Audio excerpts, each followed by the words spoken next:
এসবির একটা রিপোর্ট তারা বের করেছিল, সেখানে 67% ভোট কেন্দ্র ঝুঁকিপূর্ণ হিসেবে ঘোষণা করেছিল। ঝুঁকিপূর্ণ ভোট আমাদের কেন্দ্রের ক্ষেত্রে এইখানে এরকম কোনো আমি রিপোর্ট দেখি নাই। আচ্ছা।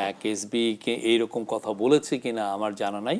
তবে আপনাকে এটা বলতে পারি, ঝুঁকি কেন্দ্র দিনকে দিন কমছে। যেমন ধরেন একটা কেন্দ্রের একটা স্কুলের দেয়ালগুলো ভাঙা, দেয়ালটা ভাঙা।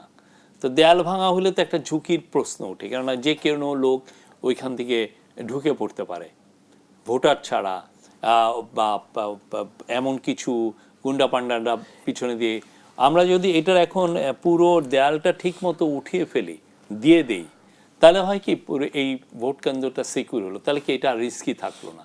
তো এইভাবে অনেক মেজার কিন্তু স্থানীয় প্রশাসনগুলো নিয়ে এই কাজগুলো করেছেন। ফলে আজকে যে কয়টা ভোট কেন্দ্র আপনি দেখছেন যে রিস্কি, কালকে কিন্তু ওই ওই নাম্বারটা থাকছে না। বা আমরা আশা করছি যে ইলেকশন আসতে আসতে ঝুঁকির সংখ্যা একদমই কমে আসবে।